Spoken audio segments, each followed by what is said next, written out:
You ever look at a billionaire and just assume, wow, that person must be a genius? It's a really common thought, isn't it, that having a ton of money must mean you have a ton of brains.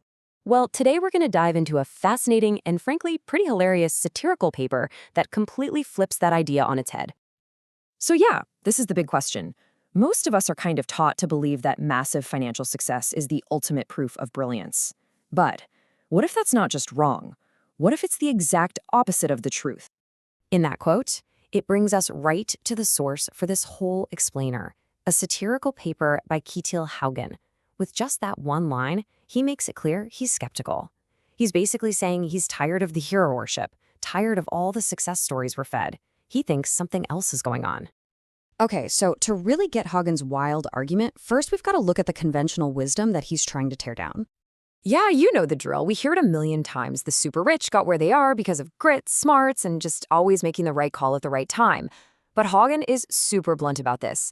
He says in his paper that he just doesn't buy such explanations. He thinks the real story is, well, a lot more absurd. In this is where the whole thing takes a really wild turn. See, Haugen doesn't just argue that the rich aren't always smart. No. He proposes this completely counterintuitive requirement for getting extremely wealthy. Yep, there it is. It's a shocking claim, and let's be real, it sounds pretty insulting. But before you just write it off, let's actually dig into his logic here. This isn't just some random insult.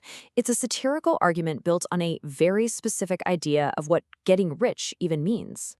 So this is a super important point. We're not talking about people who inherited old money or, won the actual lottery.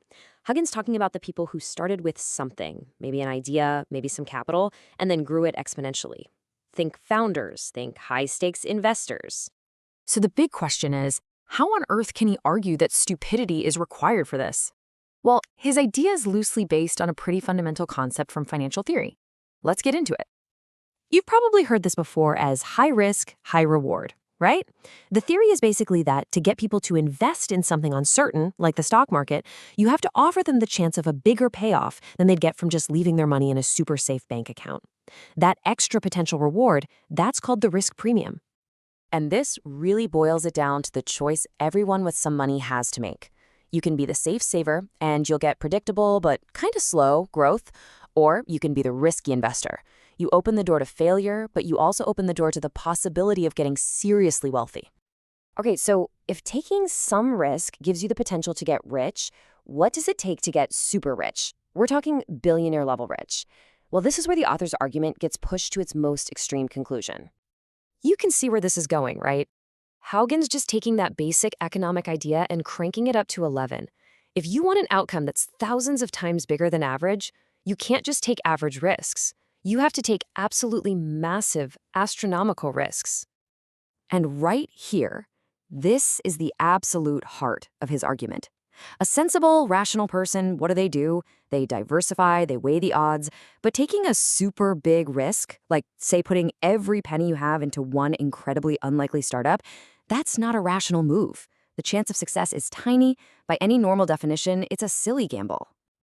So what Haugen does is he reframes the whole chase for extreme wealth. He's saying, forget a game of skill. This is a lottery where millions of people are making these irrational, silly bets every single day. And this number is such a powerful way to think about it. For every single tech billionaire who made it, Haugen says there are 999,999 fools behind them. These are all the other people who made a similar massive bet on a different idea and lost everything. The thing is, we just never hear their stories. And then there's the winner, the one person whose irrational, silly bet just happened to pay off. In this view, that person isn't a genius. They're not some kind of visionary. They are simply the lucky winner of the richness lottery. Their success doesn't prove they're smart, it just proves they were the one exception to the rule.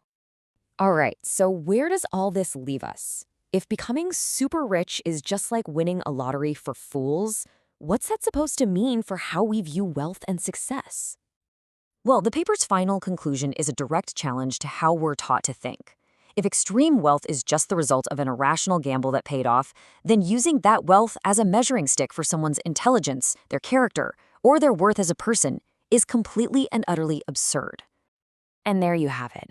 That quote right there, it just sums up the entire satirical argument perfectly. It's a provocative line for sure, and it's designed to make you stop and think the next time you read a story about some successful billionaire. So ultimately, this whole thing leaves us with a really big, challenging question.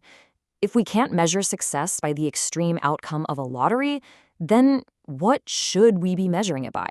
It definitely makes you think about who we choose to admire and why.